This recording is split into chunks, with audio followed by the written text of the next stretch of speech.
Ai, Seja muito... desculpa. Eu não desliguei o celular.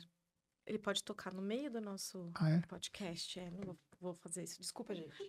Eu lembrei agora que ele tá no Gabriel. Nós já estamos ao vivo. A gente não... Sejam muito bem-vindos, galera, a mais um Tactus Podcast, seu podcast de negócio aqui no mercado digital, que traz sempre pessoas que agregam muita informação, orientação para você, direcionamento. E, como não poderia ser diferente, né? Hoje a gente vai trazer um tema focado no mercado de infoprodutos, que é um tema extremamente relevante, que é um tema que hoje é uma das maiores demandas que nós temos, né? Quando as pessoas acabam procurando a Tactus, né? Que é como é que eu lanço o meu infoproduto, né? E uma coisa interessante dentro desse mercado, a pessoa se encanta com o mercado digital por tudo aquilo que ele oferece, né? Que brilha os olhos, que é a possibilidade de você ter algo escalável, a possibilidade de você conseguir criar um negócio com uma barreira de entrada muito baixa, um investimento baixo. E aí a pessoa vai para o mercado, só que ela começa a patinar. Por quê? Porque ela não consegue criar seu produto, ela não consegue criar sua estratégia, ela não consegue definir quem é a persona certa, enfim, tem uma série de fatores que acabam impedindo a pessoa de evoluir. E quando a gente fala no mercado digital, a gente fala muito sobre o marketing digital para alavancagem das vendas, né? Ou seja, como é que você usa o marketing para que você possa fazer o seu negócio digital prosperar. Mas o que é que a gente pode falar mesmo sobre produto? Formato de produto, estratégia, os principais erros, quais são os principais fatores que você precisa considerar. E quando você tem um produto que ele já foi validado, né, quais são as próximas etapas que a gente pode pensar em relação a esse produto? E falando sobre isso e trazendo uma especialista no mercado de infoprodutos, hoje eu vou falar com a Juliana, mais conhecida como Ju Feitosa, Isso aí. que vai nos ajudar aí nessa nossa narrativa sobre esse tema. Primeiramente, obrigado, Ju. Eu que agradeço, é um prazer estar aqui com vocês hoje para falar sobre esse assunto que é, sabe aquela paixão que se respira 24 horas por dia?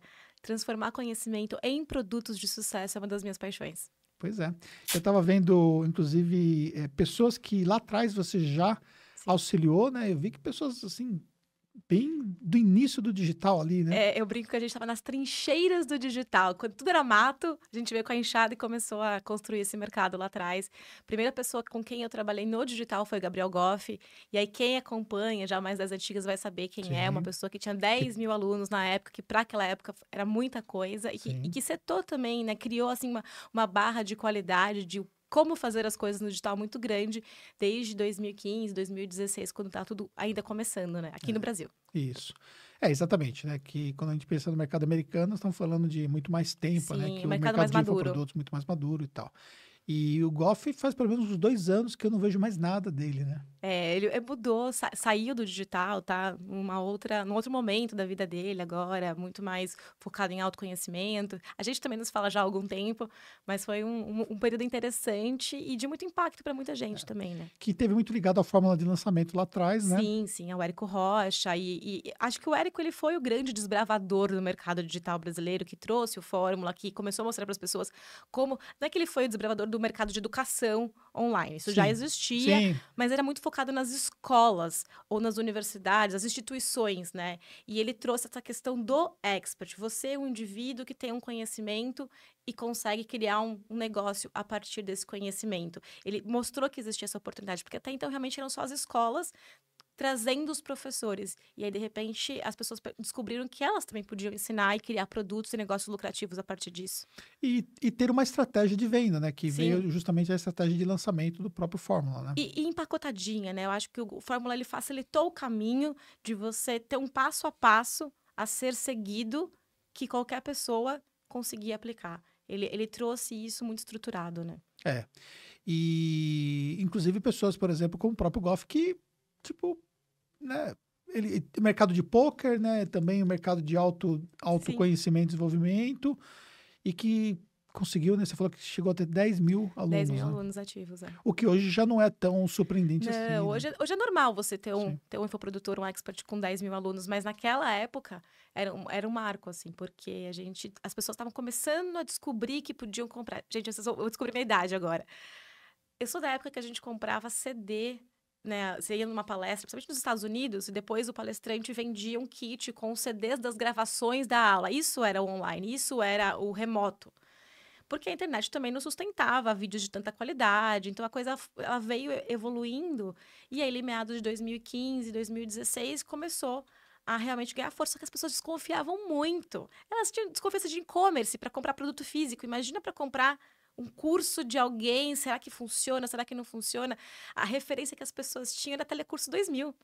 Né, de curso online, que era aquela coisa bem engessadinha na TV. Então, realmente foi a construção de uma cultura de como aprender, como se desenvolver através de cursos online, programas de mentoria. E aí, hoje, a gente tem uma gama bem maior de produtos também. Sim. Você falou entregar a idade, né? E aí nesse nosso início de bate-papo aqui, eu vou contar uma coisa que eu nunca contei aqui no podcast, né? Eu sou da época que se vendia DVDs, porque eu era a pessoa que vendia o DVD. Ah, você teve uma loja de DVDs? Não. Eu tinha os meus próprios DVDs. Ah, que legal. Eu fazia as palestras e levava os DVDs. Eu tive 20 títulos em DVDs. Olha só. E aí eu levava uma mala com a minha roupa para as palestras e levava uma mala só com livros e DVDs. Acabava... Quando eu fechava o meu cachê da palestra, né, eu já fechava com espaço dentro do contrato. Ter o seu stand, né? Exatamente. Aí eu montava ali uma mesa, um standzinho, alguma coisa ali.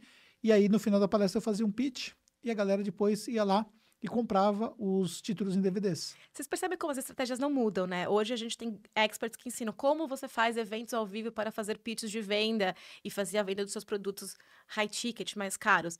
Mas a lógica é a mesma. Você abriu o espaço de fala, as pessoas se interessavam pelo seu conteúdo e você aproveitava aquele espaço de fala para vender mais um produto ali dentro. Só que, incomparavelmente, a escala é outra. Ah, não. Isso a gente não tem dúvida, né? Por mais que eu pudesse fazer assim, tipo, vendesse tudo, eu vendia uma mala de DVDs. Sim, e você tinha um número limitado de pessoas que cabem dentro de um espaço físico de uma sala. Sim. E que estão geograficamente naquele lugar, naquele momento, disponíveis. É outra história. É outra história.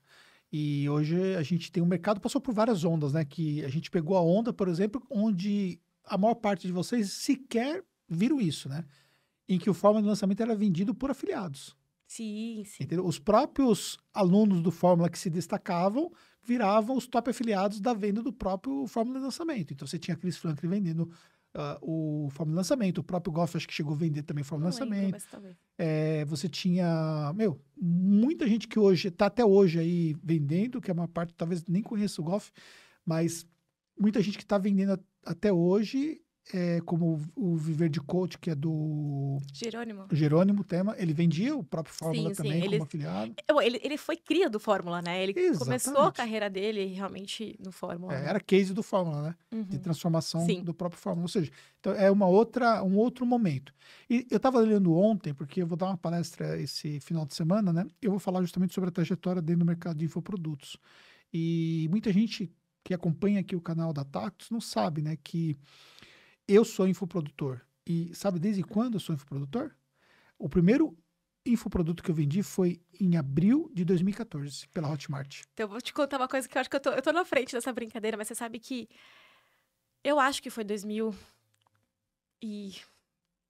eu comecei a estudar Design Thinking, e eu acho que foi meados de 2011, 12, a gente construiu um produto inteirinho, gravado, bonitinho, para lançar com uma consultoria que eu trabalhava na época. Só que justamente porque tá tudo muito começando no mercado e existia muita resistência ainda, e o presencial dava muito mais dinheiro, esse produto ficou na gaveta. Eu me sentia Kodak, sabe? Assim, quando você tem um produto super inovador nas mãos, só que porque o mercado não tá totalmente pronto. Tudo é timing no mercado, né, gente? Aqui a gente não fala muito disso no digital porque a gente tá no timing certo, mas tudo é timing. E eu tinha um produto muito incrível, só que num timing errado, em que a internet não era tão boa, as plataformas não eram tão boas, e o produto ficou guardadinho lá na gaveta, e hoje seria óbvio lançar esse produto e tudo mais. Então, eu venho namorando esse mercado há muitos anos, mas eu entrei efetivamente dele depois de você. Efetivamente, com os 2 pés no digital, foi 2017. Pois é. E aí, isso mostra um pouco, né, os primórdios do marketing digital. E uma coisa também interessante é que muita gente se perdeu nessa época, né? Muitos que foram referências naquele momento, eles deixaram o mercado digital. Alguns por opção, acredito até, porque existe uma coisa do digital que ele também é muito demandante do expert, né? É uma coisa que eu converso muito com os meus clientes.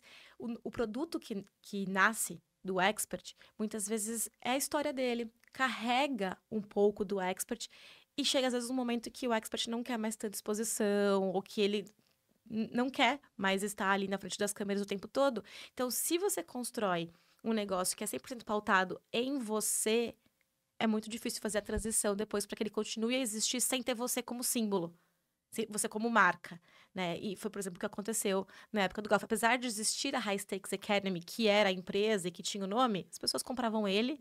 E a gente não conseguiu fazer, não tinha intenção também de fazer a transição para algo que desvinculasse dele. Diferente de outros negócios que, com o crescimento, vão se desvinculando. Então, a gente vê aí, sei lá, o Ícaro com o Novo Mercado, né? Ele tem a marca pessoal dele, mas ele também criou algo que vai além da marca pessoal e que também permite que a pessoa, às vezes, se afaste um pouco como imagem, como pessoa, né? Como influenciador, digamos assim.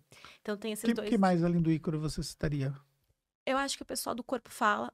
Corpo Fala não, sempre confundo, porque tem o livro, né? Do Corpo Explica. Corpo Explica. O Corpo Explica, eles também... É desvinculado, né? Da pessoa. Mas é a raridade, né? É a grande minoria. A grande maioria das pessoas hoje...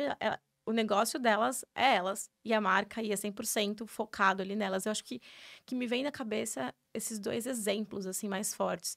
Tem duas nutricionistas que elas têm um programa bem legal, Amor em Nutrir. E por serem duas e já terem uma marca, ainda está muito vinculado a elas, mas eu acho que elas teriam uma possibilidade de fazer essa transição, talvez com mais facilidade. Deve ter vários, né? Que a gente não conhece todas as pessoas. Mas a grande maioria, porque é o caminho mais fácil de criar vínculo é através de pessoas. As pessoas se conectam mais com outras pessoas. Então, até se você falar com qualquer especialista em marketing, vai dizer para você, é mais fácil você ter a sua marca pessoal.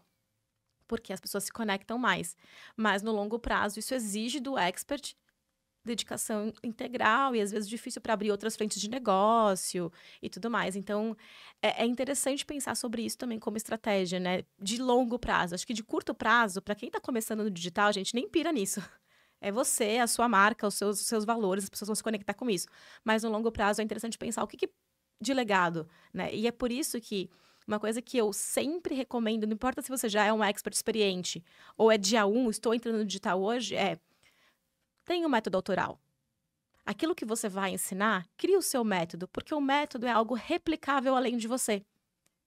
Então, com o tempo, se eu quero me desvincular daquilo, eu posso licenciar outras pessoas para poderem apresentar o meu método, usarem aquela ferramenta, aquela forma de fazer algo que eu desenvolvi, né? Você pega grandes nomes, por exemplo, do coach, acho que Tony Robbins tem algo assim, o Stephen né? Covey lá atrás. Com certeza. Ele criou, né, Stephen métodos... Covey, né? Isso, Stephen Covey. Isso, que criou o método relacionado à parte de gerenciamento do tempo, né? Isso, de hábitos, de gerenciamento do tempo, né? Ele fez isso. 7 Você hábitos consegue das pessoas comprar eficazes. os produtos, os materiais, e você tem escolas dele no mundo inteiro, licenciadas, que podem ensinar aquilo que ele criou. Os próprios métodos de coaching também, né? Com o tempo vão crescendo e vão tendo professores que ensinam aquele método. Então, é uma estratégia também. Por isso que se você... Às vezes a gente fica, mas tá tão distante, né? Calma, eu não tenho nenhum aluno ainda, eu tenho 10 alunos. Mas começar as coisas com a estrutura certa faz muita diferença para o negócio crescer saudável. Então, a primeira coisa que eu falo é, pensa no método. Vai lançar uma mentoria que seja... Ah, mas eu faço 1 a 1, eu vou sentindo, né? Tem muito isso. Eu vou sentindo que o cliente precisa. Pensa no método. Porque para você vai ser mais fácil, a entrega para o seu cliente vai ser melhor, e conforme você vai crescendo, aquilo vai ficando muito mais fácil de você multiplicar e replicar e ter escala. Naturalmente, você tem um teto quando você está sozinho, né? Sim. Quando você pensa especialmente numa jornada de aproximação. Então, por exemplo, o próprio caso do Érico, né? Lá atrás, quando ele teve à frente do Fórmula, e o Fórmula é um método, né? Mas Sim. a gente não pode dissociar a imagem do Érico em relação ao Fórmula, porque sempre teve uma coisa ligada à outra. E eu acho que o case do Fórmula é o maior case no mundo, se não for até maior do que do próprio Estados Unidos, onde foi iniciado o método, né? E só que ele conseguiu replicar quando ele foi pro Insider, né? Nossa, eu tava com esse exemplo na cabeça. Como você falou Érico, eu falei, ele tem um Insider. E ele conseguiu replicar a questão do método, né? Por quê? Porque o Insider, sei lá, hoje deve ter tipo 700 pessoas, acho que. E você consegue ter mais. não tenho ideia de número, mas você consegue ter mentores qualificados para representar. E esse é um outro fenômeno que está acontecendo para quem vende produtos de ticket mais alto, os famosos high ticket, é você conseguir ter um high ticket escalável. Porque o high ticket, normalmente, ele é um produto premium por ter... O que torna um produto caro no digital? Contato com o expert. Acesso. Então, o high ticket ele é um produto que dá acesso ao expert. Mas quando você tem um método muito bem estruturado, você consegue trazer outras pessoas muito capacitadas para estar junto com você e criar um high ticket mais escalável. Então, isso está começando a acontecer, né? Mentorias ou grupos de mentoria em grupos grandes, mas que entregam muita qualidade para o mentorado, porque tem um grupo de mentores muito capacitado. Mas isso é fruto de um método bem estruturado para que todo mundo fale a mesma língua ali dentro. O Érico não poderia ter um insider e cada um dá um conselho diferente ali dentro. Não funciona. Então, você tem que ter um método bem estruturado. E aí, por exemplo, com o próprio insider, pegando esse exemplo do próprio Érico, o aluno do insider ele não tem acesso ao Érico. Ele vai ter acesso ao Érico quando chegar, por exemplo, ali na próxima categoria, né? Que é o... que são os masterminds, eu não sei o os nome dele agora que mais. Vai ter o acesso, que vai ter acesso, então. Pensando um pouco sobre isso aí, a gente acabou até...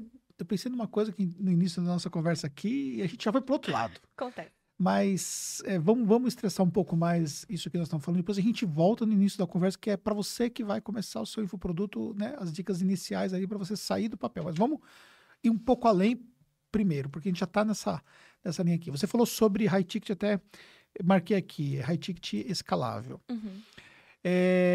O high ticket é parte de uma jornada ou ele já tem que nascer numa jornada de um infoproduto logo no início, na sua visão? Eu gosto de simplificar para quem está começando, porque eu vou voltar algumas casinhas, então, até para quem está chegando aqui agora e não conhece tudo do mercado. No mercado digital, a gente fala sobre portfólio de produtos, que pode ser no formato de uma escada, em que a pessoa vai subindo para produtos cada vez mais caros, ou no formato de uma teia, onde eu tenho vários produtos que têm mais ou menos o mesmo valor. O formato mais comum que todo mundo conhece é o formatinho de escada, ou alguns chamam de esteira. Esteira de produtos, escada de produtos, ou escada de valor. Então, quando você for começar, se você comprar um curso de marketing digital, vão te falar sobre isso. Que você tem que ter um produto de entrada, que é um produto de ticket mais baixo, um produto de ticket médio e um produto de ticket alto. Por que isso? Porque tem um conceito no digital que chama LTV, que é Lifetime Value.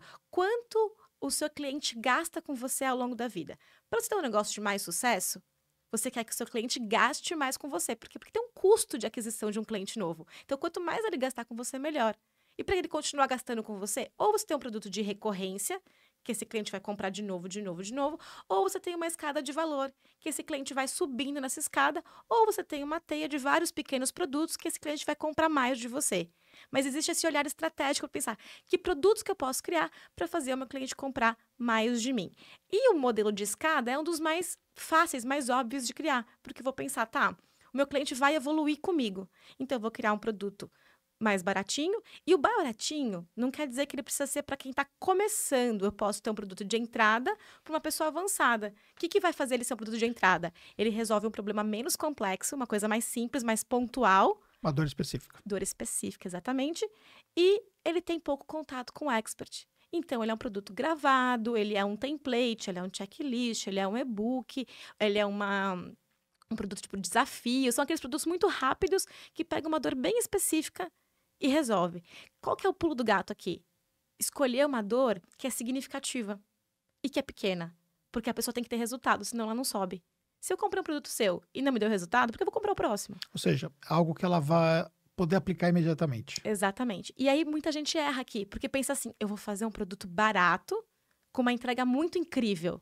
E aí pega um problema complexo, uma dor grande, várias dores, só que a pessoa sozinha, num produto que tem pouquíssimo suporte, não consegue resolver. Se frustra e não compra mais. Então, galera, produto de ticket baixo, dor específica. Estamos falando de ticket, pensando baixo, de forma prática, quanto? É que o mercado é muito diverso conceito, né? em nichos, mas seria algo que vai de R$ 47 a R$ 97 reais. Tá, então, tipo assim, é bem baixo mesmo. Em alguns nichos vai até 197, ainda é considerado baixo, produto bem de entrada. Mas é uma coisa que a pessoa quase não pensa para tomar a decisão de compra dela. Ela compra rapidamente. Isso poderia ser, por exemplo, tipo uma sessão secreta ali, uma aula só. Uma masterclass. Que você vai entregar, tipo, 2 horinhas ali para fazer um pitch já para um outro infoproduto. Para um próximo produto. Só que qual que é o segredo para ser legal? Às vezes a pessoa pensa em fazer essa aula e ela fala assim, vou falar do meu método como um todo. e a pessoa não vai conseguir extrair valor prático. Sim. Ela tem que ser uma coisa que, assim, eu vou te ensinar um recorte, uma parte do problema que você já consegue ter resultado. E esse recorte, ele é relevante, porém ele faria parte de um produto mais Maior, completo, no caso. exatamente. Inclusive, eu gosto de começar a desenhar de cima para baixo. Qual que é o meu produto Explica. mais completo? Qual que é o meu ticket mais alto? Esse é o produto que vai dar mais trabalho para eu construir. E dele eu consigo extrair os produtos mais baratos. Então, por exemplo, vou dar o meu exemplo que é mais fácil, né? Eu ensino as pessoas a criarem um infoproduto.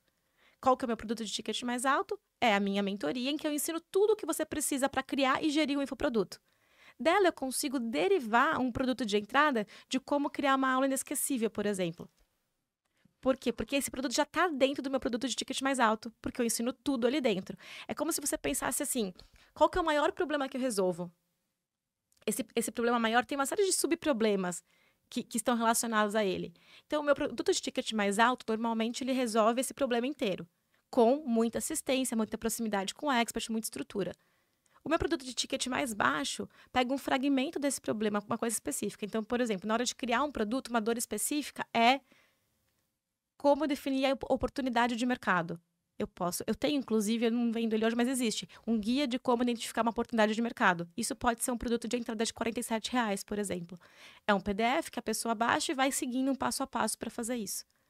Um produto de meio, de esteira, de escada, é um produto que normalmente tem um conteúdo bem semelhante com o seu high ticket, só que com muito menos acesso a você. Então, ele é um produto mais completo, normalmente é um curso gravado, só que ele não tem tanto acesso ao expert. O suporte é remoto, ou o suporte é feito por um tutor. Aí tem uma coisa que é interessante. Dá menos trabalho gerar resultado aqui em cima, no seu produto de high ticket, porque você está muito perto dos alunos, do que no produto do meio e no produto de entrada. Por isso que eu gosto de começar por cima. Por quê? Porque é um produto que me dá proximidade com os meus alunos, para eu aprender como eles aplicam o meu método, as minhas ferramentas. E quando eu venho para um produto que tem menos suporte, menos contato comigo, eu consigo estruturar isso num nível de detalhe que você sozinho consegue aplicar o meu método e ter resultado. Entendi. Por isso que para quem está começando faz sentido começar aqui. E também tem a questão financeira, né? Quanto você precisa vender de um produto de R$ 47 para financiar as suas contas do mês, por exemplo, fazer o seu negócio girar? Na verdade, esses R$ 47, ele praticamente vai pagar o tráfego para o que você vende de Exatamente. produto seguinte, né? Então, se você só tem um produto de entrada, um produto muito barato, e para quem está começando, a pessoa não consegue construir a esteira inteira de uma vez, ela começa com um produto. A gente recomenda que comece com um produto de meio para o topo da escada, um produto de médio para alto ticket. E o médio está falando de quanto? O médio vai do 197, às vezes uma imersão, alguma coisa assim, até 1997, uns R$ 2.000. Aí depende do nicho, né? Isso no online? No online. Pode ser presencial também, né? A gente tem pessoas que usam o produto de médio ticket, como é o meu caso, em eventos presenciais, que também vão ter o ticket ali em torno de 997 a 1997, que é mais ou menos o que a gente pensa um ticket ainda médio. E aí, acima de R$ 2.000, começam seus produtos mais caros, que aí, gente, vai até o infinito. Você vai pegar um grupo de mastermind e vai custar de R$ 40.000 para cima, por exemplo. Então, realmente, o digital ele é muito amplo, né? Nos valores do que pode ser cobrado, dependendo do que você entrega. Quanto mais o seu produto tem uma promessa tangível, e aí os produtos que estão no círculo do profissional ou do ganho de renda extra, eles têm esse apelo mais forte, porque ele consegue dizer para você, ó, você vai investir R$ 2.000 no meu produto, mas em um mês você vai ter R$ 5.000 de retorno. Poxa, ficou barato. Então é mais fácil de você justificar o investimento quando tem um retorno óbvio do que é investido. E tem os produtos mais focados em hobby, desenvolvimento pessoal, relacionamentos, que é menos tangível, menos né? tangível, né? Sim. Então, e tem os nichos também, né? Você pegar um nicho de renda extra, normalmente a pessoa tá com um poder aquisitivo mais interessante ali e mais disposta a investir. Aí você vai pegar um nicho de maternidade, por exemplo. Dizem por aí, né? Gente, todos os nichos têm o seu filão dourado ali, né? Claro. Mas que é um nicho que as pessoas têm um pouco menos de apetite para fazer investimentos mais altos. Então, um produto de 997 já é um produto caro. Um 997 é quase um high ticket. Aí vai dependendo, né? Do nicho. Boa. E aí, pensando nessa construção, né? Vamos lá. Se você, por exemplo, vai lançar o seu infoproduto e você quiser, por exemplo, logo nesse lançamento do infoproduto com ticket baixo. E nem vamos colocar os 47, porque é muito específico, talvez ali seria só uma aula sobre um determinado ponto, ali um recorte conforme foi dito pela Ju. Mas vamos pensar, por exemplo, ali no infoproduto ali, são 5 módulos, em torno de 3, 4 aulas por módulo, então estamos falando aí 50 vídeos mais ou menos ali, talvez um pouco menos, enfim. E você for cobrar, por exemplo, 497, vai. Então, ou seja, menos de R$ 500, é metade do valor de R$ 1.000, ou seja, bem factível do ponto de vista de preço, você não tem muita preocupação com a oferta para você convencer o cliente a pagar 497, porque o risco é baixo.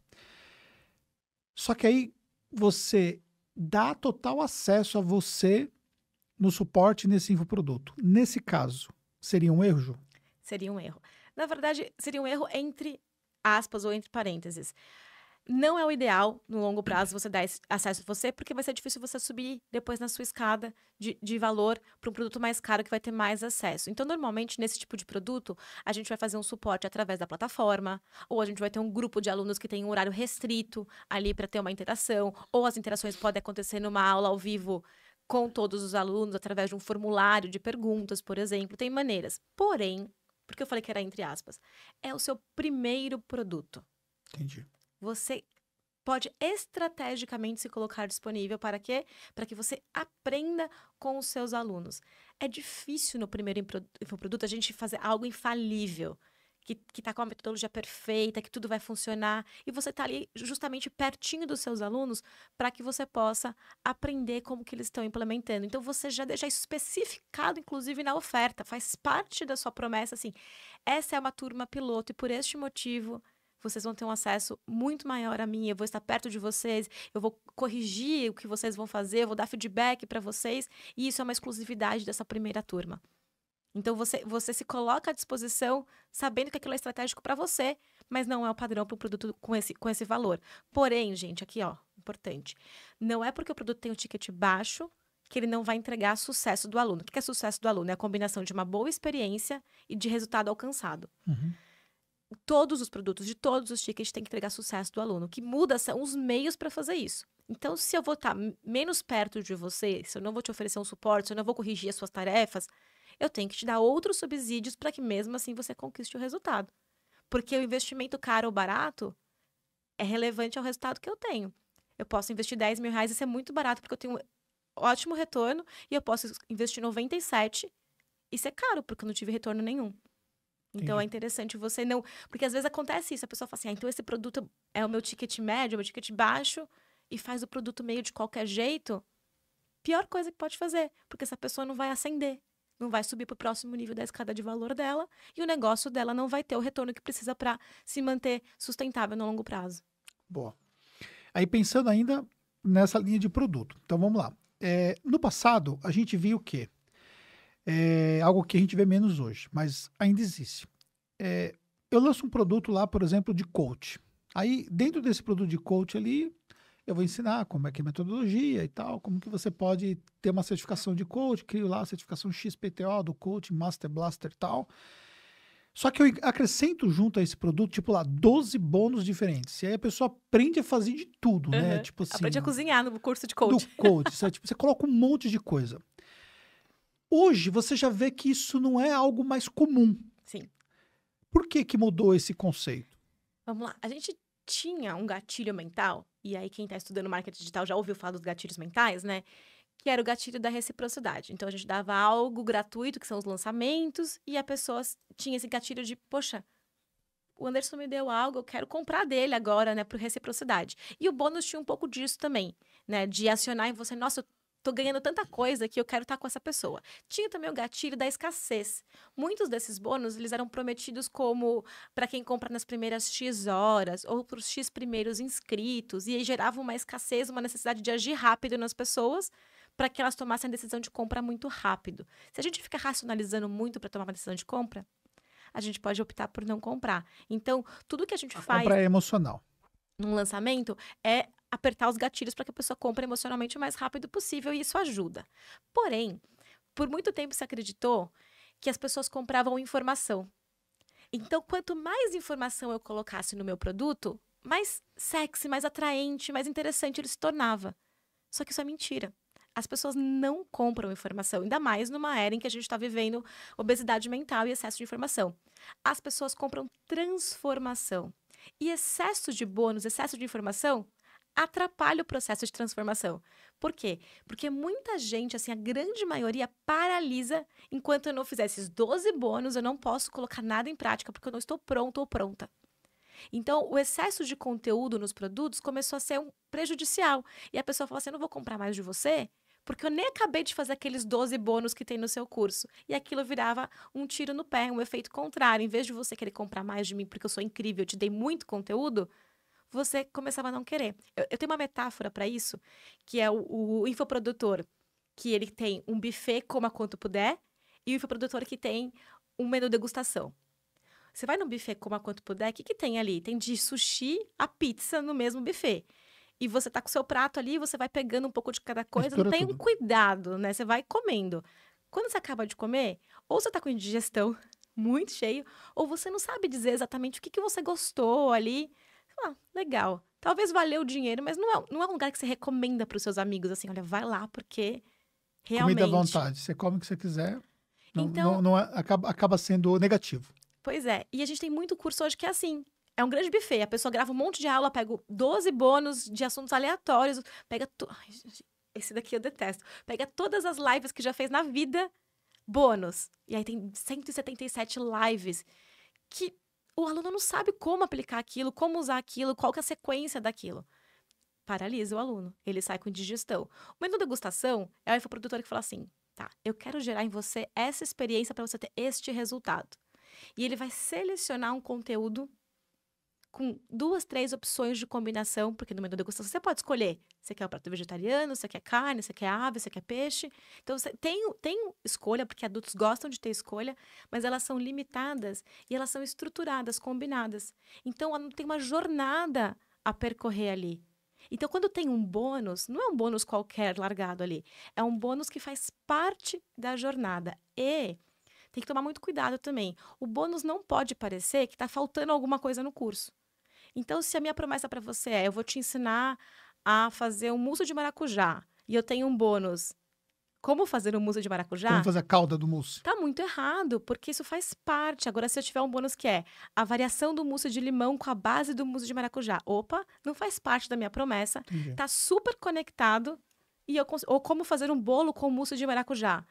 É uma derivação daquilo, vai te gerar mais valor, é específico. Então, é esse cuidado de você pensar assim, eu sou um chefe, eu vou harmonizar o vinho com com o prato principal, a sobremesa, a entrada, e vou criar essa jornada coerente, e o bônus faz parte dessa jornada.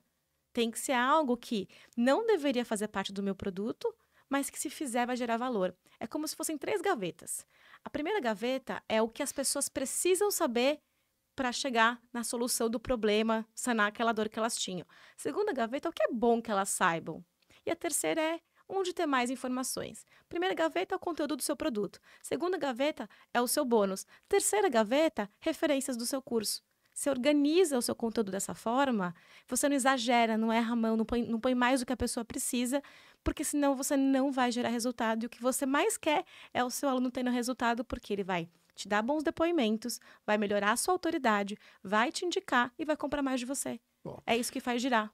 Então, na prática, quando a gente pensa em produto, a gente tem que entender que o infoproduto, ele não pode entregar de mais, mas ao mesmo tempo também não pode entregar de menos. Se entrega de menos, dá uma frustração porque você esperava mais, e aí você vai sempre fazer um comparativo entre o valor pago e o valor recebido. Uhum. Se ele entregar demais, ele vai gerar também uma frustração, porque a pessoa vai chegar à conclusão de que ela não conseguiu consumir e vai ser impossível consumir, inclusive pode até gerar reembolso, porque ela olha aquilo lá e vê 157 aulas diferentes e a pessoa fica, cara, como que eu vou acessar esse negócio todo? Eu Exato. não vou aprender nunca. Que é a dor da recorrência, né? Que isso que eu ia falar, já ia chegar na parte da recorrência, que foi exatamente o que você falou.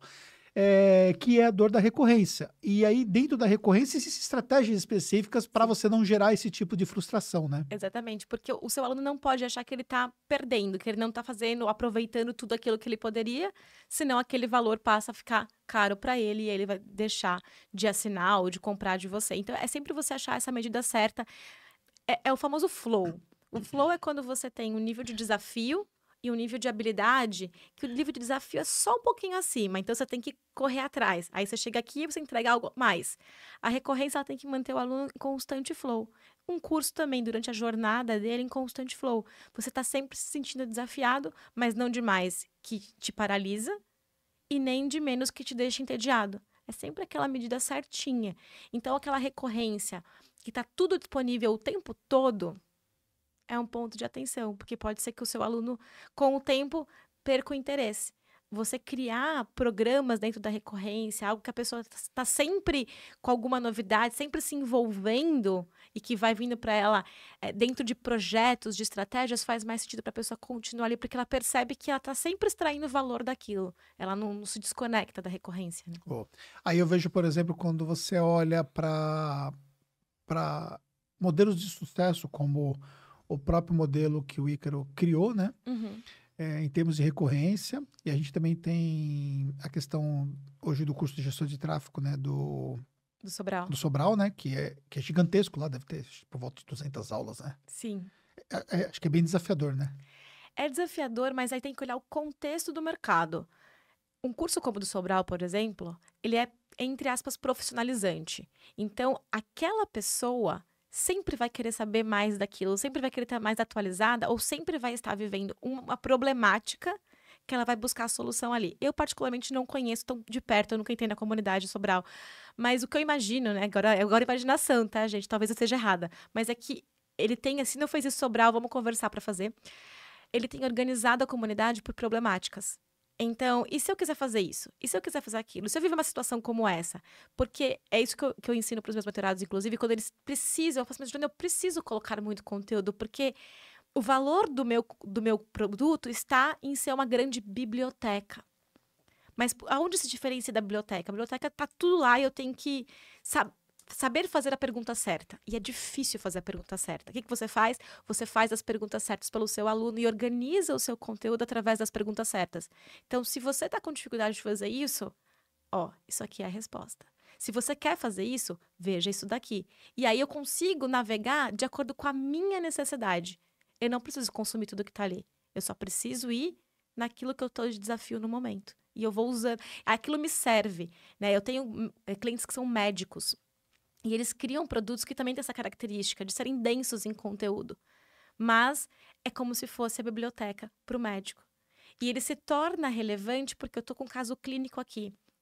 Eu tenho um grupo onde eu posso expor esse caso clínico e saber. E a comunidade Sobral, eu acredito que tenha mais ou menos essa característica. Dentro da comunidade a gente tem lá, por exemplo, você quer aprender sobre Google Ads. Aí você tem aula específica sobre o Google Ads, você tem as aulas específicas complementares sobre o Google Ads. Eu quero Google Meu Negócio, aí agora eu quero fazer TikTok Ads, aí você tem lá, e aí você tem os complementos das aulas, e isso fica agrupado, mas o que eu vejo claramente é que todos eles vão evoluindo também do ponto de vista de entender o perfil dos clientes. Por quê?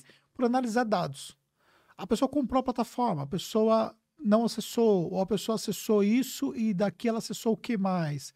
Analisar os dados e definir padrões comportamentais ajuda muito nesse processo. Demais. Até de melhorias da própria plataforma. Por quê? Um dos fatores, por exemplo, que a gente observa é que até a organização da forma como as coisas estão dentro da plataforma ajuda ou atrapalha completamente o processo de aprendizado ou até a retenção daquele aluno dentro de um programa específico. Com certeza. Principalmente quando se trata de alguma coisa que tem a ver com a recorrência, né?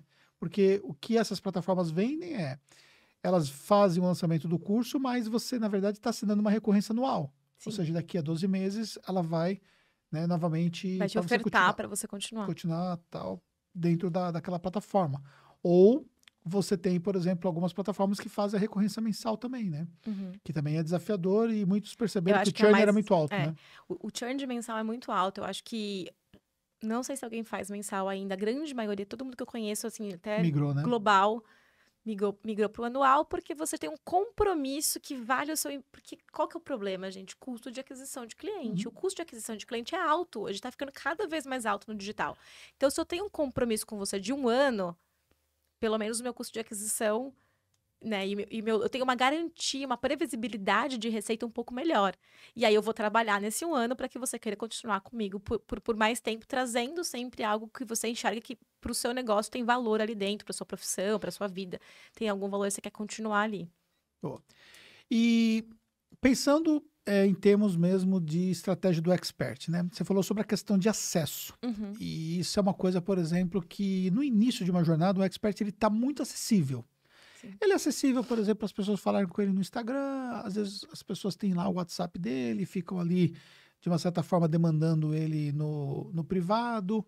E como é que ele vai fazendo com que esse acesso ele vai se limitando à medida que ele vai crescendo para que ele possa escalar high ticket, por exemplo, escalar ou começar a ter uma monetização melhor dentro dos high tickets, porque aí é Com onde ele vai certeza. ter de fato acesso. Eu acho que o que a gente tem que olhar é, pessoas gostam de pessoas. Então, ser acessível não é ruim.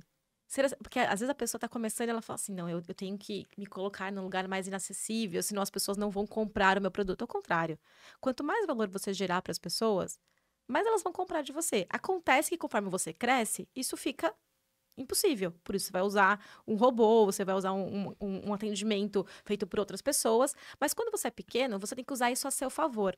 O que você tem que deixar claro? Qual que é o limite? Então, alguém vai falar com você, maravilha, você vai dar toda a atenção. Você vai gerar valor para aquela pessoa e você vai puxar para uma conversa de venda. Olha, você quer saber, me chamou no DM, Ju, tô com uma dúvida aqui no meu infoproduto. Eu vou te responder e vou te dar um norte. E vou falar assim, poxa, isso que você me falou agora faz muito sentido para minha mentoria.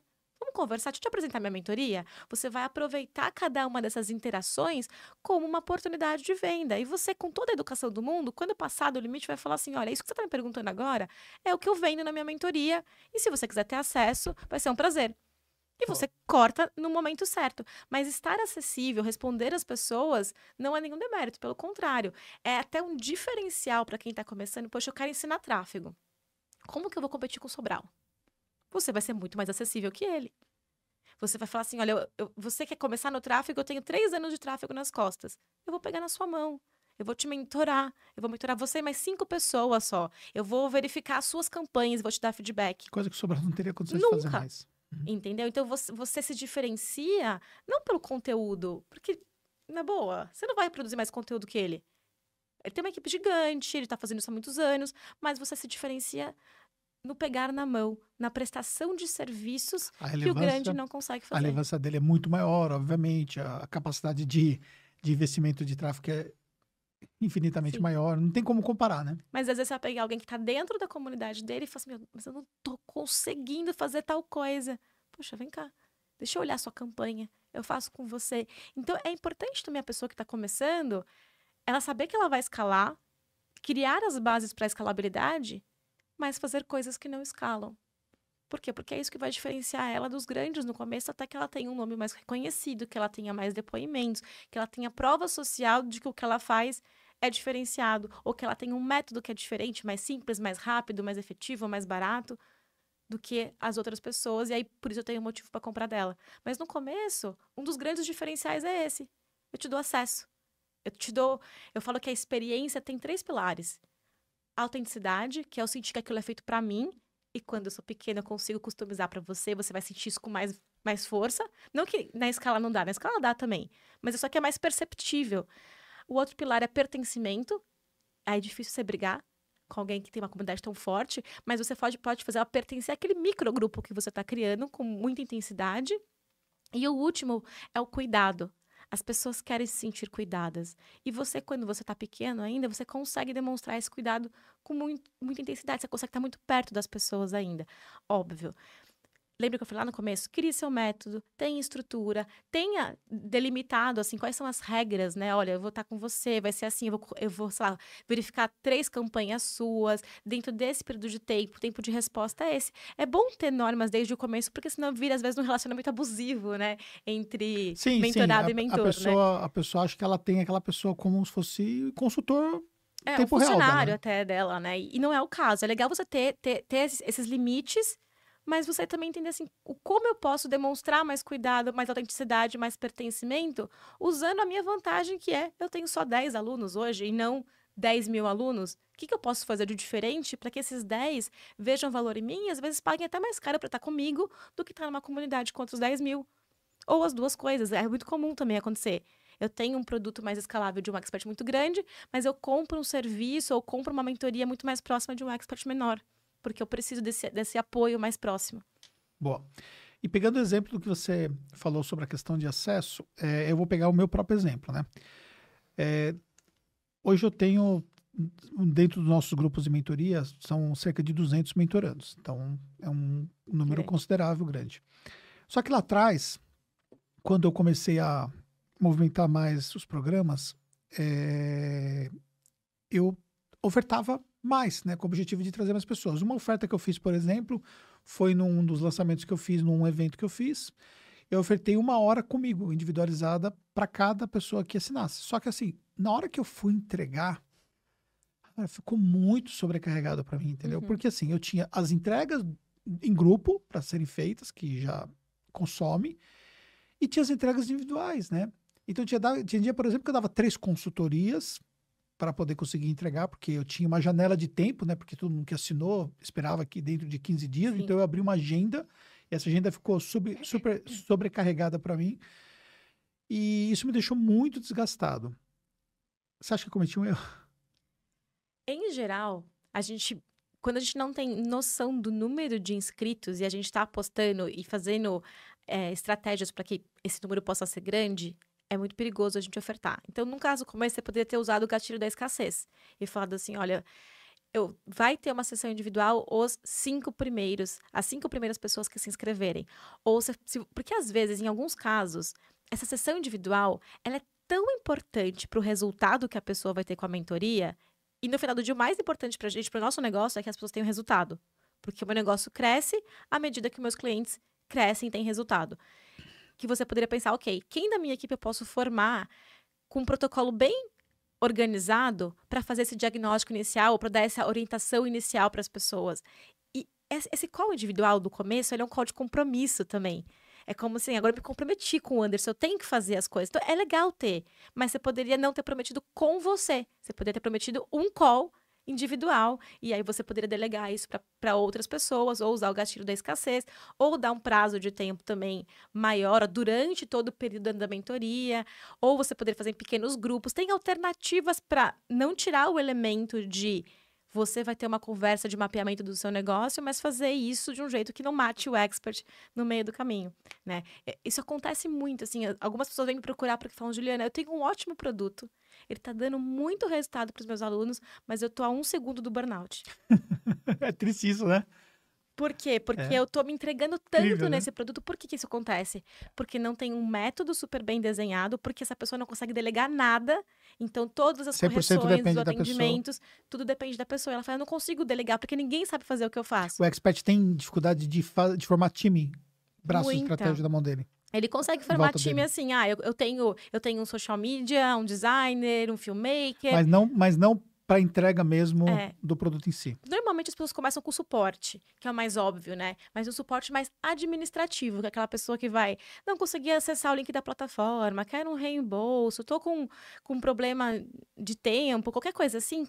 Mas na hora que vai para dúvida, esse suporte vai lá, expert, perguntaram tal coisa. Então, não foi construído uma boa FAQ no início para munir esse suporte com informações. Não foi pedido a esse suporte que estudasse o conteúdo do curso, soubesse de cabo a rabo, assim, de olho fechado, aonde está cada conteúdo. Porque, em geral, quase todas as dúvidas, elas estão respondidas. Estão. O que a pessoa quer, assim, eu estou fazendo isso certo? Ela quer uma confirmação. Então, tem mecanismos para a gente trazer essa confirmação para as pessoas, que eu chamo de loop de feedback. Que é você pede para a pessoa fazer alguma coisa, ela faz e ela tem algum tipo de retorno.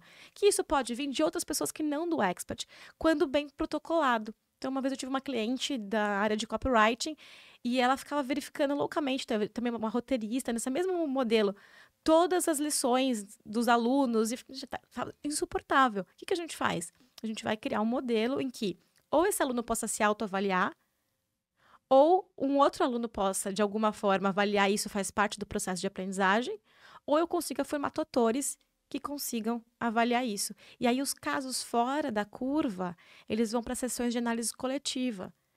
E aí eu tenho o meu expert usando o tempo dele para fazer uma análise para 100 pessoas, para 1.000 pessoas, e não para uma pessoa. E eu tenho, quando o produto é premium e o ticket vale a pena isso, pessoas recebendo feedbacks qualificados. Por quê? Porque tem um formato para dar esse feedback, não é solto, não é na intuição. No começo é muito na intuição as coisas, né? Eu olho para o que você fez e falo assim, tá bom. Mas com o tempo eu tenho que ir criando esses modelos que eu consigo que outras pessoas repliquem aquilo que é o meu olhar, né? Seria tipo o debriefing de lançamento que o Érico faz dentro do Insider, por exemplo. Exato. Ele é Que o protocolado. Érico faz, né? Ele é protocolado. Então, o que você vai olhar? Você vai olhar a variável A, B e C. O que é normalidade? Normalidade é entre X e Y. E aí, se tiver alguma coisa que eu não sei. Aí, esses são os casos que o expert, por ter muito mais bagagem, mais experiência, vai pegar para fazer uma análise coletiva. Então, você consegue trazer muita qualidade de entrega quando você tem um método bem estruturado. Porque aí você consegue, até hoje, com inteligência artificial, ter, de repente, um robô corrigindo para os seus alunos e dando feedback. Né? A gente está tendo muita tecnologia para ajudar a facilitar esse processo de aprendizagem. Mas, por experiência, as pessoas adoram receber a estrelinha dourada do professor. Elas gostam de contato humano. Então, eu não automatizaria 100%.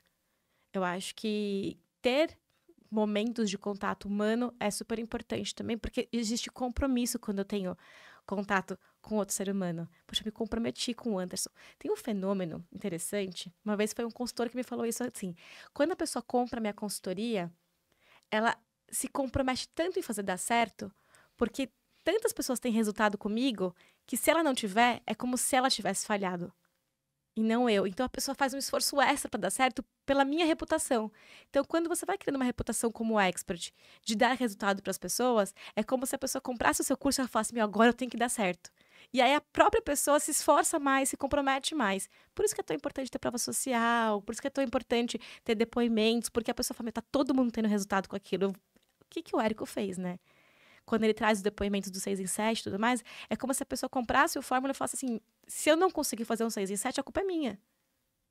Entendi. Então, ela se esforça muito mais. Então, e aí ter, às vezes, um compromisso com uma outra pessoa que está ali se dedicando a você, também gera esse efeito de, eu não posso deixar a outra pessoa na mão. Se eu não conseguir, é porque eu não estou me esforçando o suficiente, a pessoa se esforça um pouco mais. A pessoa se autorresponsabiliza porque ela sabe que aquele método é um método validado ou que aquele expert é um expert que Isso. sim, enfim, tem total Tem um track autoridade. record ali, Tem né? um track record, exatamente. Bem colocado. E você falou em determinado ponto sobre sexy, né? O produto ser sexy e tal. O que a gente pode falar sobre isso? Legal. Eu acho que quando você vai no supermercado, é um ótimo exemplo, né? Tem tanta oferta que tem algum produto que por algum motivo chama a sua atenção. Esse é um produto sexy. E aí, na versão juliana das coisas, né? O que é um produto sexy? É um produto que... Aí eu vou pegar as letrinhas do sexy, né? O S é de sexy mesmo. O que é uma coisa sexy? É algo que chama a sua atenção, que dá o que falar. As pessoas querem falar sobre aquilo.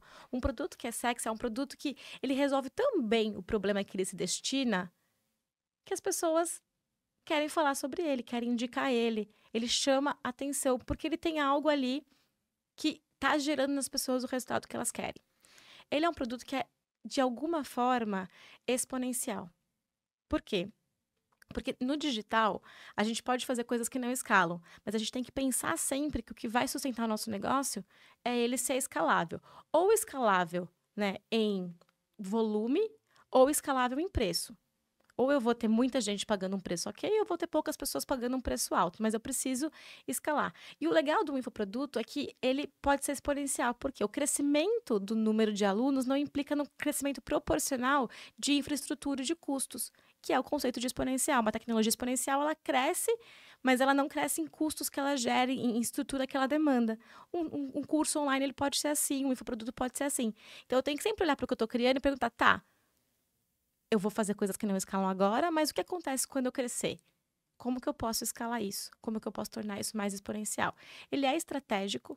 O tempo todo eu tenho que estar olhando para o meu produto e pensando, eu vou ter recompra ou essa pessoa vai para o próximo nível? Porque senão eu estou deixando dinheiro na mesa. Ou seja, na verdade, é a questão do conceito que você falou de LTV, né? Exatamente. Ou seja, o cara não pode comprar somente aquele produto. Aquilo tem que ser uma parte da jornada dele dentro do seu negócio digital. Exato. Ju, tô começando agora e não consigo ter mais produtos. Essa pessoa tem que te indicar. Ela tem que terminar o seu produto, indicar e trazer mais alguém para você. O seu cliente, ele não pode morrer com uma única compra sua, senão você não está sendo estratégico o suficiente.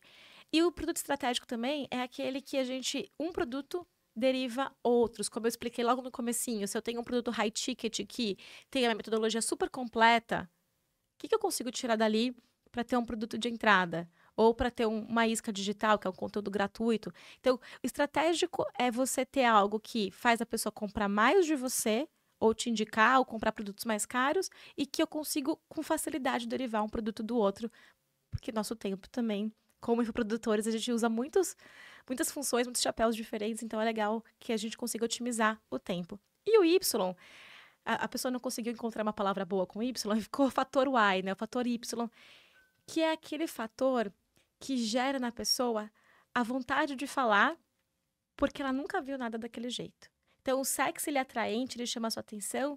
O Y é aquela assim, gente, eu nunca vi nada assim. Isso é diferente. Isso é único, que normalmente é o seu método autoral. Algumas pessoas conseguem, além de ter um método autoral, trazer também uma questão lúdica no nome, no storytelling que elas criam para o produto delas, na forma como elas criam comunidade. A gente tem grandes exemplos outros de pessoas que estão criando comunidades incríveis, né? Que se nomeiam, que se intitulam, que tem todo um storytelling em cima daquela comunidade. E isso torna o produto mais sexy também. Até a própria construção arquétipa do próprio expert, sim. Com certeza. Eu não sou uma super especialista em arquétipos, mas com certeza isso se reflete nas narrativas tanto dos lançamentos como dos produtos. Que é você criar algo que é envolvente, né? É magnético, né? Tem um conceito em inglês que chama talkability, que é a habilidade de falar sobre aquilo. Uhum. Seu produto tem que ter isso muito alto. As pessoas têm que querer, ou porque ele gera muito resultado, ou porque ele é muito interessante, ou porque ele é muito mais rápido, por algum motivo, querer falar do seu produto. Ou da experiência que ele proporciona, né? Alguns produtos, eles proporcionam uma experiência muito única, muito diferente. E as pessoas querem falar sobre isso. Quando você vai num restaurante, que acontece algo, né? Você vê o que viraliza. É o que tem moeda social, que é diferente, que as pessoas querem falar sobre. Então, quando você consegue trazer isso para dentro do seu produto, é muito legal. Óbvio, gente, isso se a lição de casa estiver bem feita. Não adianta viralizar porque não entrega resultado, né? A gente quer viralizar pelos motivos certos. Boa. E nesses últimos anos todo que nós estamos aí no digital, o mercado ele mudou muito, né? Tem muita coisa que antes funcionava e que hoje não funciona mais. E é um processo natural, né? Essas novas vivências que nós temos aí em termos de possibilidades, em termos de formatos. É um processo natural, acho que todos os mercados sofrem isso, né? A gente não tem mais um telefone hoje que, sei lá, só faça ligações, as pessoas querem que ele tenha todas as funcionalidades, então as tecnologias mudam, a gente como sociedade, como cultura, como necessidades também evolui e vamos pedindo outras coisas, aprendendo de jeitos diferentes, mas acho que a essência da coisa não muda. Muita coisa é hype, né? Então, assim, agora todo mundo vai fazer desafio. Aí a gente teve uma época do digital que só tinha desafio. Aí você queima aquele formato de produto até porque ele fica banalizado. Né? Exatamente, né? Agora a gente está vivendo a onda do high ticket. Tudo é high ticket. Qual que é o problema disso? Você queima o formato de produto, porque aí tem gente fazendo aquilo do jeito errado. Essa parte é ruim, né? Esse descompromisso com a qualidade da entrega é um pouco ruim. Quando você fala sobre queimar, por exemplo, no caso do high ticket, poderia ser a pessoa vender algo que na hora da entrega não se condiz com aquilo que foi vendido? É exatamente isso, né? A pessoa fala assim, eu tô vendendo um produto high ticket, porque todo mundo vai de high ticket. Só que ela não tem uma entrega condizente com o preço que ela tá cobrando pelo produto. Ela chama aquilo só de mentoria e não tem nenhum contato com o expert ou com alguém à altura do expert para orientar, e a pessoa só vai ter ou aulas gravadas ou encontros com outras 50, 60, 100, 200 pessoas na sala. Poxa, não tem nenhum momento que o projeto dela é avaliado ou que ela tem um feedback mais individualizado. É difícil isso ser chamado de mentoria e ter um custo de high ticket, por exemplo. Então, é preciso entender o formato, as nomenclaturas e fazer uma entrega à altura daquilo que a gente está vendendo. Boa. Eu tenho mentorantes que estão comigo já, 6 anos já. Olha que legal. Desde o início de quando eu comecei a, assim, nem sabia ao certo o que eu estava fazendo, mas enfim, eu sabia que, tipo, tinha ali potencial de fazer algo que seja de longo prazo, né? Então, vamos lá, criar um grupo aqui e tal. E teve gente que entrou na primeira turma, 6 anos atrás, e tá até hoje. E uma coisa, por exemplo, que eu percebo, depois a gente foi remodelando, né? Dá para você entender um pouco o meu cenário. Então, são 4 turmas diferentes que eu tenho, que elas estão segregadas de acordo com uma jornada de maturidade. Perfeito. Então, essa turma, por exemplo, que engloba esses que são mais antigos, depois eles passaram a ter contato com outros participantes que vieram ser inseridos nessa turma. Então, já é uma turma, por exemplo, ali de 50 pessoas, que o meu limite por turma é 55 participantes. Só que deve ter uns 15 ali que são pessoas que estão pelo menos há 3 anos comigo. E uns 7 ali, mais ou menos, que estão desde o começo Sim. ali, do início mesmo, do primeiro ano mesmo.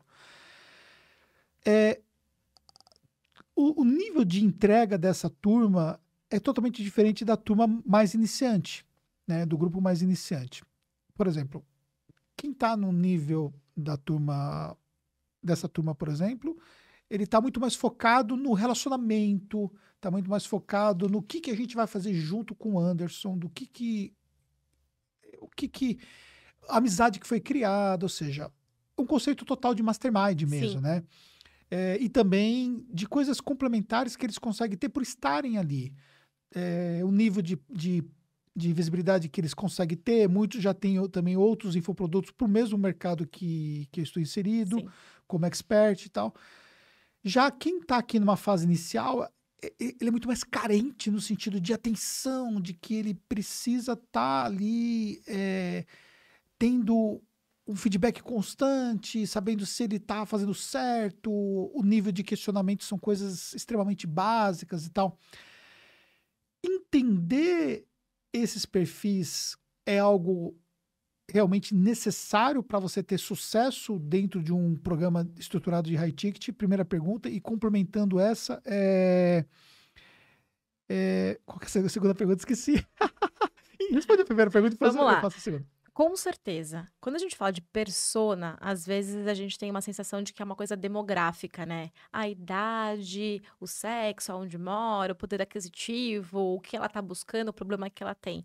Mas tem uma questão que é o realmente importante da persona, que é o caráter comportamental. Então, o comportamento do seu primeiro grupo, de quem está começando, e consequentemente as necessidades que essas pessoas têm, é totalmente diferente do seu grupo avançado. Então, sim, conseguir entender isso é muito importante. E, inclusive, para quem tem high ticket, em geral, existe um processo que a gente chama de aplicação. Você não entra num grupo high ticket porque você pagou. É igual comprar uma bolsa de luxo. Você quer comprar uma bolsa de luxo, dependendo da marca, ou um carro de luxo, você não pode entrar na loja de comprar. Você tem que ter um relacionamento com a marca. Eles vão ver quem é você, que valores você tem, se os valores estão alinhados com a marca. Você E não aí compra o eles vão Porsche porque você quer. exatamente, uma Ferrari, você não compra. Você vai ser selecionado para comprar. Um produto high ticket, que é um produto de luxo, é a mesma história.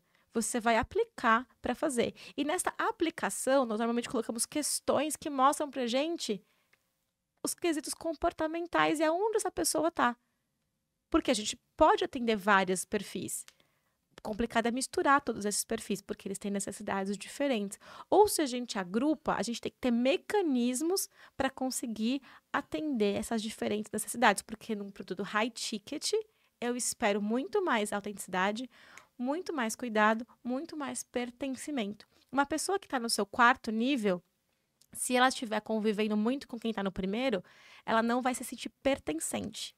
E aí você vai perder na experiência. Então, essa análise é fundamental, essa segmentação é fundamental, que pode ser física, como no seu caso, grupos diferentes, ou pode ser dentro do que o programa oferece, ofertando coisas para pessoas que estão em momentos diferentes. A física é mais efetiva, mas às vezes eu quero, por algum motivo, agrupar mais pessoas, porque eu acho que tem uma riqueza em a pessoa que está começando, falar com essa pessoa mais avançada. Mas normalmente tem uma nota de corte. É bem normal você ter, por exemplo, um mastermind e uma coisa que é pré-mastermind, que seria uma mentoria high ticket. E aí você tem um curso, numa esteira, né, numa escada de valor. E aí você tem no curso a pessoa que está bem no início, que não sabe, que não fez aquilo, que não entende daquela área. Você tem na sua mentoria coletiva aquelas pessoas que já estão já estão fazendo aquilo há algum tempo e estão tendo. Porque quando eu nunca fiz algo, as minhas dúvidas são pouquíssimos qualificadas. Ou eu nem tenho dúvida ainda, porque eu não fiz. Quando eu já tô no jogo, tô fazendo alguma coisa, eu tenho dúvidas de quem tá praticando. Quando eu já tive muito resultado, eu tenho dúvidas sobre próximos níveis, sobre coisas bem mais elaboradas. Por isso que é legal separar as pessoas de acordo com o momento que elas estão. E no seu caso, eu imagino que seja momento de negócio e também momento em relação ao que você ensina, né? Acho que é uma combinação das duas É, coisas. e aqui, por exemplo, é um grupo que está muito relacionado também ao network de fora. Então, assim, quem são as pessoas que eu tenho dentro do meu network, por exemplo, que faz sentido? Sim. Então, por exemplo, como os meus mentorandos são empresários, né? Todos eles Uhum. são empresários. Então, uma coisa, por exemplo, que faz sentido é acessar outras empresas para servir de benchmark, por exemplo. Sim. Então, a gente faz é, eventos exclusivos. Ó, agora a gente vai para a cidade lá do Rio de Janeiro e lá a gente vai visitar duas empresas, por exemplo. A gente cria um dia de evento específico no Rio de Janeiro para poder ir para lá, por exemplo, para poder fazer a Sim. visitação.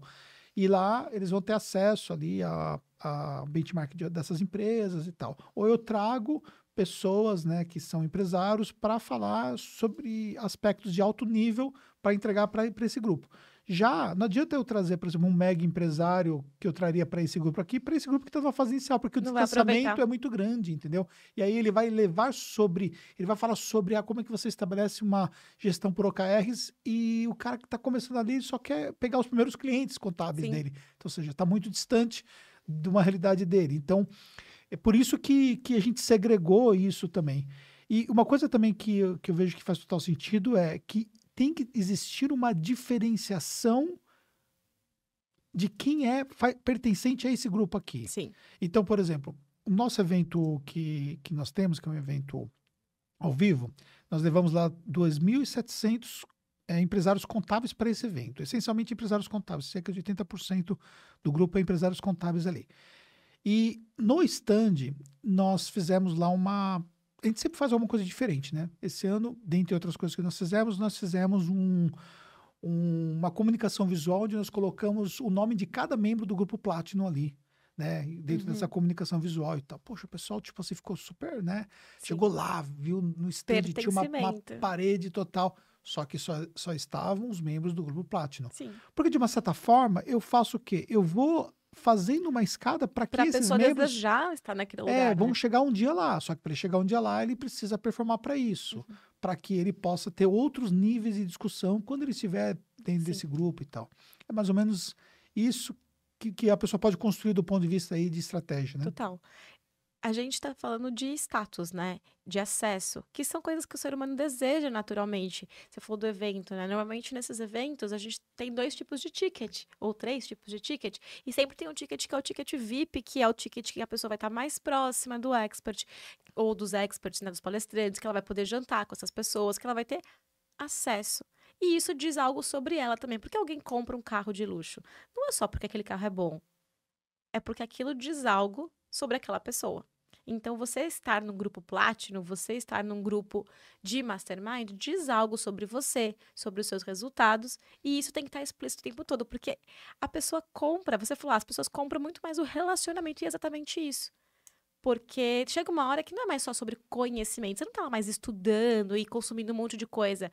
É uma sacada que eu vou ter do Anderson, é uma sacada que eu vou ter de um colega que tá nesse mesmo nível, é um acesso que eu vou ter. Então a pessoa, ela tá ali muito mais pelo acesso e por essa uma sacada, esse um momento, do que a pessoa que tá lá no começo, que ela me dá, pelo amor de Deus, o passo a passo. Tanto Sim, que não funciona você trazer passo a passo num grupo Platinum, por exemplo. por exemplo, sim. Lá você vai trazer sacadas, você vai trazer cases, você vai trazer. É igual formação de liderança, né? Antes de focar 100% aqui, eu sou facilitadora e eu trabalhei já com formação de líderes por muito tempo. Quando você vai formar um líder que está no início da carreira, fazendo transição de colaborador individual para líder, ou que está liderando há pouco tempo, até a média liderança, você vai trazer o que para essa liderança? Ferramenta, como dar feedback, como fazer coach, como fazer reunião, como delegar. Você vai estruturar para ele e vai trazer formatos. E vai fazer ele praticar aquilo com você, aquela pessoa. Quando você vai falar com uma alta gestão, essa pessoa sai da sala se você fizer isso. Você vai fazer o quê com ela? Você vai colocar ela com outros líderes e vai facilitar a discussão. O que ela precisa só é de um espaço estruturado para discutir, e aí você traz uma mente brilhante que vai dar um insight. E daquele insight vai acontecer a discussão. Você não precisa mais ficar entregando conteúdo para essa pessoa, porque ela já tem muito conteúdo. O que ela precisa agora é de conversas de alto nível para resolver uma questão. Uma coisa que ela sozinha não está enxergando e que alguém de fora vai conseguir ver e trazer novas perspectivas para ela, que acontece no grupo de Mastermind. Que, aliás, empresas, eu não sei por que a gente não tem grupo de Mastermind no mercado mais tradicional. Eu acho isso muito engraçado. Porque isso veio do digital, obviamente, Total. né? E acho que quem estruturou isso são pessoas que estão no digital e que levaram isso para o mercado tradicional. Mas Por exemplo, quase não tem. quase não tem. Por exemplo, eu faço mastermind para contadores, né, desde 2000 e nós estamos falando 6 anos atrás, vai. Então, né, nem lembro qual foi o ano que deu 6 anos atrás, mas lá, 2017, por aí. Ou seja, já faz um bom tempo. E foi o primeiro, né, que foi criado. Provavelmente houve até uma estranheza das pessoas quando receberam o primeiro Foi. convite. Mas nem eu sabia de- direito o que eu estava fazendo. Mas enfim, eu peguei do que já existia, né, Uhum. no digital e fui adaptando para o meu mercado e tal. Hoje já tem vários, né, programas que foram criados com essa visibilidade. Por que não fazer de médicos? Por que não fazer de Total. corretores, né? Eu vejo que alguns experts que já estão no digital, eles criaram isso. Puxam, né? Eles puxam isso. Mas normalmente cai pro digital de alguma forma ainda. Exatamente. E a outra coisa, agora nem é assunto do nosso podcast, mas que é um insight dentro das empresas. Porque como eu tenho transito nesses dois universos, você pegar as cabeças de chave ali de uma empresa e colocar para conversar Porque o legal do Mastermind é que não é assim, conversem. Existe uma estrutura, existe uma proposição, tem o formato de hot seat, tem uma dinâmica ali para fazer a conversa acontecer de maneira produtiva.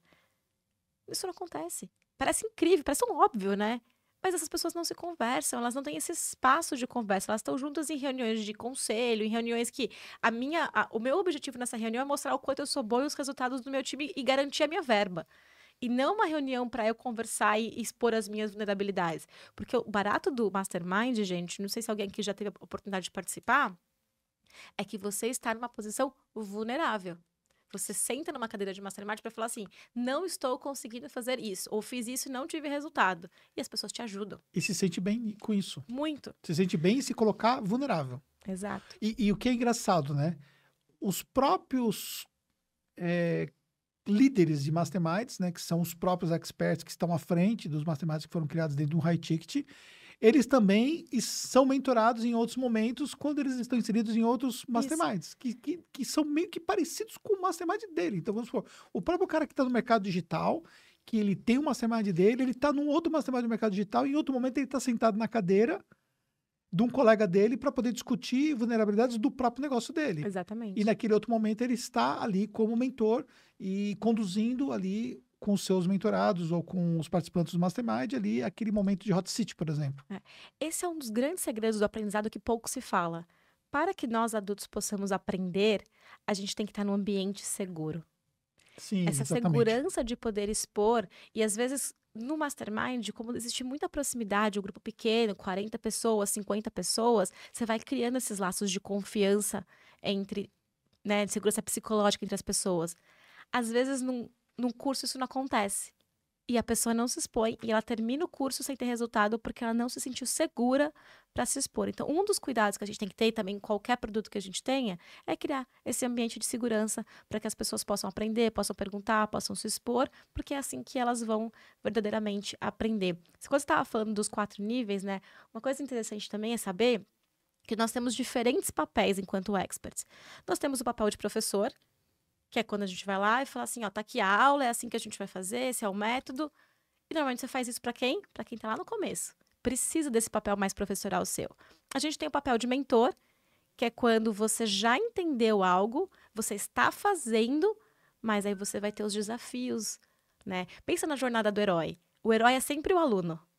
O expert é o mentor. Então, o aluno tá lá na vida dele, acontece alguma coisa, que normalmente é você cutucando as dores dele ali, falando, ó, tem uma coisa acontecendo, fazendo um lançamento, fazendo uma oferta, e você chama ele para viver uma aventura, aprender algo novo. Ele entra nessa jornada e você é o mentor. Na hora que ele fraquejar, na hora que ele tiver dúvida, na hora que ele não souber se ele vai para o lado A ou o lado B, você que vai orientar. O mentor, ele tem esse papel. Ele não vai para ensinar, ele vai para orientar alguém que já está em ação. Não existe mentoria sem ação, tá, gente? Existe curso sem ação, mentoria sem ação não existe. Então, eu sou professora, eu sou mentora, eu sou coach. As pessoas não gostam de falar que elas são, mas elas são coach também. Por Porque quê? banalizou, né? Muitas vezes. O nome, né, a profissão, talvez, mas a gente tem que assumir esse papel, porque muitas vezes o seu aluno já sabe, mas ele não consegue fazer porque a mentalidade não está adequada, porque não existe segurança para fazer. E a gente vai assumir esse papel de falar, você consegue, você pode, vamos ajustar a mentalidade, vamos praticar. Então, tem Empoderar ele ferramentas através de processo de coach. de processo de coach. E às vezes você não vai estar no 1 a 1 ali com aquela pessoa, mas você vai criar estruturas e ferramentas que têm essa lógica por trás. Você saber que você também tem essa responsabilidade. Por quê? Porque se o seu aluno não tem resultado, o seu negócio não tem resultado. Então, é sua responsabilidade destravar esse aluno que não está conseguindo. Né? Há pouco tempo, uma mentoria da qual eu sou mentorada, eles trouxeram pessoas de destrave sistêmico para ajudar os empreendedores a destravarem. É responsabilidade deles? Teoricamente, não. Mas se o empreendedor não destravar e não tiver resultado, vai impactar o negócio deles? Vai. Então, vale a pena fazer isso, assumir esse papel. Quando eu digo assumir o papel, não quer dizer que você tem que fazer tudo, mas quer dizer que você tem que ter esse olhar de, hora eu vou mais professoral, eu vou ensinar, hora mais mentor, eu vou orientar, hora mais coach, eu vou falar de mentalidade, eu vou ajudar aquela pessoa a colocar aquilo em prática. E aí tem um último nível que poucos assumem, que você já está assumindo com esse grupo, que é o nível de liderança. Você passa a liderar um movimento. Não é mais sobre ensinar, sobre necessariamente mentorar, sobre ser coach. É sobre falar assim, ó, a tendência é essa. Vamos nessa direção, vamos construir isso e as pessoas vão com você porque você lidera aquele movimento. O ideal é que o expert circule por esses diferentes papéis. E é óbvio que num produto mais iniciante, ele vai ser a maior parte do tempo professor. Num produto mais avançado, ele vai ser a maior parte do tempo mentor e líder, mas ele vai circulando por esses papéis todos para que ele seja realmente um bom expert e consiga gerar muito resultado para os alunos dele. Gente do céu, que surreal que é esse podcast aqui, hein? Caramba. Não parece que tem tudo isso por trás, né? Parece que é só gravar uma aula. Não é? Pois é. E a gente foi assim pro nível da estratosfera da estratégia. Falamos, sei lá, eu nem sei quantos quartos a gente vai ter aí, mas eu sei que a minha equipe vai ter trabalho depois desse podcast, porque a gente já tá aqui quase uma hora e 20, mais ou menos, 1h15, mais ou menos, né? Nós estamos aqui. 1h15, né? E tem muita coisa, inclusive anotando aqui, olha só, deixa eu só retomar aqui e depois eu vou voltar na conversa inicial lá, que acabou que a gente foi para outro caminho e nem chegamos no início do que a gente ia falar lá. Você falou dos 4 papéis que eu achei fantástico que você acabou de explicar.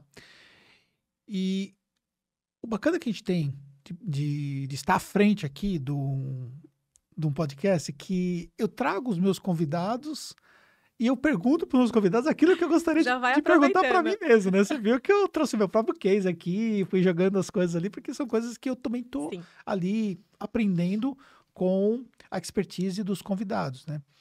E você, à frente, né, de construção de produtos e tendo ajudado tantas pessoas dentro desse mercado, achei riquíssimo tudo que nós discutimos aqui. Mas eu quero salientar esses 4 elementos que você falou, que é o papel de professor, o papel de mentor, o papel de coach e o papel de liderança.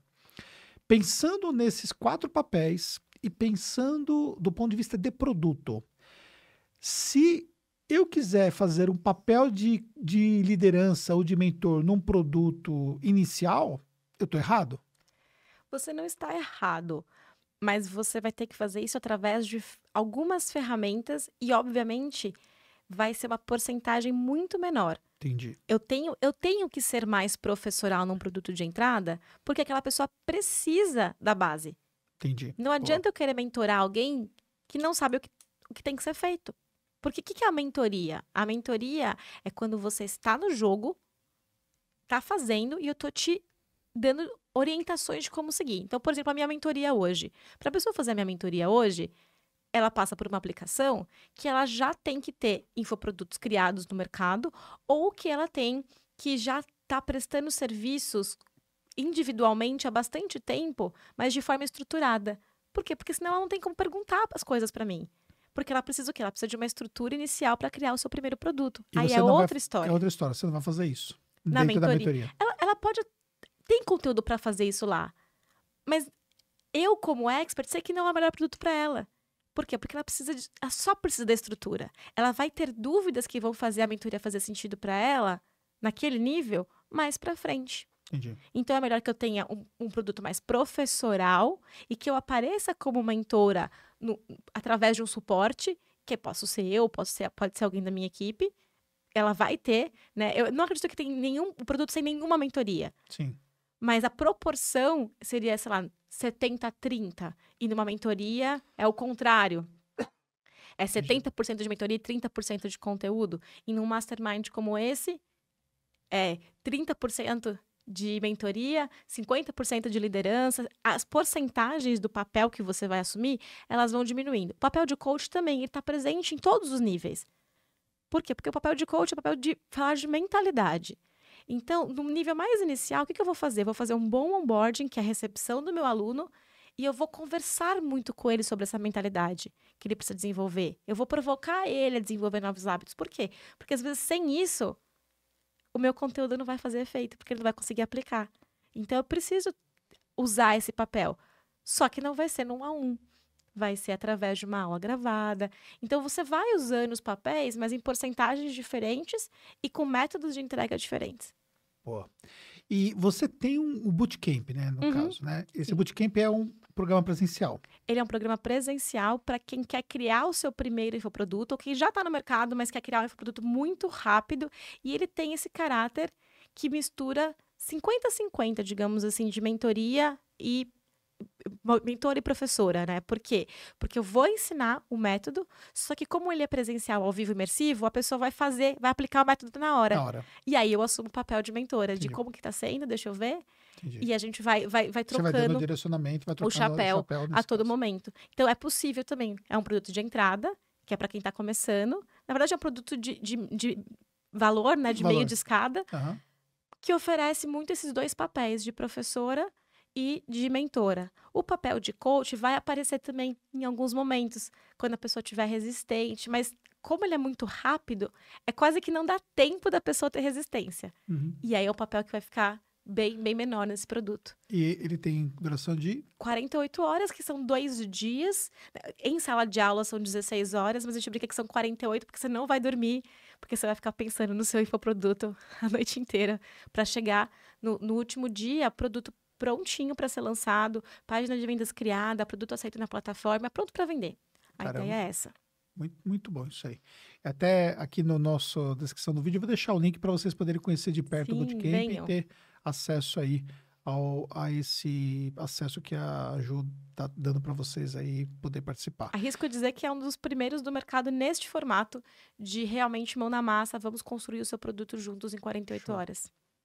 Maravilha.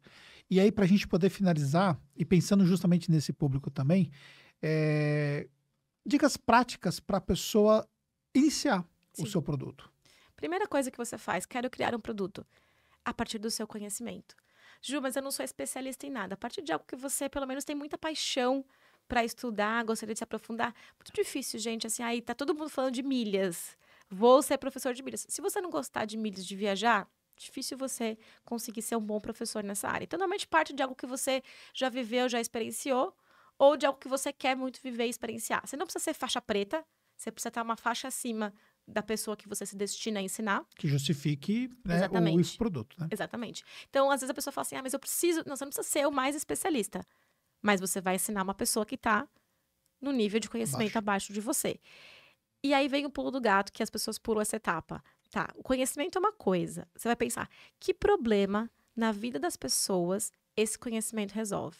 Então, o Anderson é especialista em marketing para contadores. Que problema que ele resolve na vida das pessoas? Contadores não conseguem criar uma marca. Contadores não conseguem se posicionar. Contadores não conseguem ter vendas recorrentes.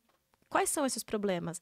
Aí você vai escolher um problema específico e o seu produto é criado para resolver este problema. Todo produto no mundo existe para resolver um problema. Essa garrafa de água existe para colocar líquidos aqui dentro para que a gente possa transportá-los. Se não tivesse essa necessidade, essa garrafa não teria função. Não faria sentido. Então, o seu produto só vai existir se ele resolver um problema que as pessoas estão tentando resolver. Senão você não vai conseguir vender ele para ninguém. Começa daí. E aí o problema é o rei. Às vezes a gente, como expert, acha que a gente é o rei, né? O que eu quero ensinar? Não, não, não. O que você precisa ensinar para a pessoa resolver esse problema? É só isso que você vai ensinar. Por exemplo, eu quero te ensinar, é um exemplo que eu dou meio simples, mas é legal para entender. Eu tenho um curso sobre como fazer almofadas em casa. Eu não preciso ensinar a pessoa a costurar um vestido. Eu preciso ensinar o suficiente sobre costura para que ela consiga costurar uma almofada. Porque o problema que eu resolvo é como costurar uma almofada e não como costurar o vestido. Se eu ensinar tudo sobre costura, o meu produto não está entregando o que ele se destina. Essa pessoa vai ser uma boa costureira e não vai conseguir fazer almofada. Então, é esse cuidado. Partindo daí, aí você pensa, ok, qual que é a jornada? Né? O que vem uma coisa depois da outra para eu levar essa pessoa do ponto A, que é não sei fazer almofadas, ao ponto B, que é consigo fazer almofadas. E como que eu consigo deixar isso mais tangível, mais prático possível? Eu chamo de plano de implementação. Como que eu construo um plano em que tudo que eu ensino, a pessoa aplica? Eu ensino, ela aplica, para chegar nesse resultado. Se a gente faz isso, a gente tem um excelente infoproduto. O problema é que a gente pula essas etapas, a gente vai gravar aula. Vou fazer infoproduto. Aula 1. Calma, aula lá no final. Aliás, meu conselho é nem grave. Primeiro produto, faz ao vivo. Se você tiver para validar, né? Exatamente, porque gravar demora. E você valida também o feedback das pessoas, você entende o que é que você não abordou e que você precisa complementar. Exato. Na hora que você grava todo o infoproduto, quando você vai ver, você colocou coisas que não fariam sentido e deixou de colocar coisas que fariam sentido. Perfeito, é exatamente isso. E às vezes, posso falar, gente, às vezes você não vai nem vender. Acontece, você faz a primeira oferta, porque o que é a validação de um produto? Você vai validar se o que você promete você entrega e se o que você promete as pessoas desejam. Sim. E às vezes o produto é bom, mas a oferta não está adequada e você vai calibrar isso. Então, o começo são testes que têm que ser rápidos, fáceis e baratos. E ao vivo é muito mais barato. Olha, galera, só tenho uma coisa a dizer para você que chegou até aqui. Que podcast... E a gente merece o seu comentário, a gente merece o seu like. E também merecemos, né, que você siga todo o trabalho da Ju, né? Vou deixar também aqui na descrição do vídeo, mas é Ju... Sou Ju Feitosa. Sou Ju Feitosa. Aliás, um disclaimer, você vai chegar lá e falar, nossa, mas cadê os seguidores dessa pessoa? Gente, eu mudei de perfil, tive um problema no meu perfil antigo, eu tô transicionando para esse perfil novo agora, então, por favor, podem me seguir para esse perfil começar a ganhar força também. Então, vamos ajudar, então, que vocês viram que conteúdo não falta. Pois né? E aí, obviamente, você dentro do Instagram, você vai ter acesso aí a outros conteúdos complementares. Ju, fiquei muito feliz do nosso bate-papo, de coração. Bom. Também adorei. Achei que, assim, foi incrível e muito importante para o nosso público aqui. Sim. E é a chance que a gente tem num podcast como aqui que nós fazemos a Taxus é poder contar, né, com tantas pessoas que vão acrescentando um conhecimento bem relevante, né, para nossas vidas. Então, como eu disse para você agora há pouco, né, eu aprendi muito no nosso podcast porque, obviamente, pela experiência eu vou cruzando, né, aquilo que eu estou fazendo para poder entender aquilo que eu posso melhorar. E eu tenho certeza que muitos que estão aqui também tiveram essa mesma sensação. Então, ou seja, que a sua jornada realmente seja incrível e que você continue ajudando aí infoprodutores a terem sucesso no mercado digital. Adorei. Vamos elevar a barra de qualidade do mercado, que é um mercado incrível, que dá acesso a muita gente à informação de qualidade e a oportunidade de empreender para muita gente também. Agora o palco está aberto para todo mundo, é só a gente fazer bom uso desse palco que a gente tem. É isso aí. Galera, muito obrigado pela sua audiência. Não esqueça de deixar aí seu like, seu comentário. Tem aqui o presentinho aqui, ó. Peraí, deixa eu entregar aqui ao vivo, que fica mais bonito aqui, ó. Aqui o presentinho para você do nosso Taxus Podcast, tá? A gente entrega com muito carinho e como reconhecimento aí por você ter Depois eu faço um stories. Como chama, gente, aquele negócio que os influencers fazem? Um box? Unboxing, isso. Unboxing. Depois eu faço um unboxing para vocês. Tá bom? Obrigado, gente. Nos encontramos no próximo podcast.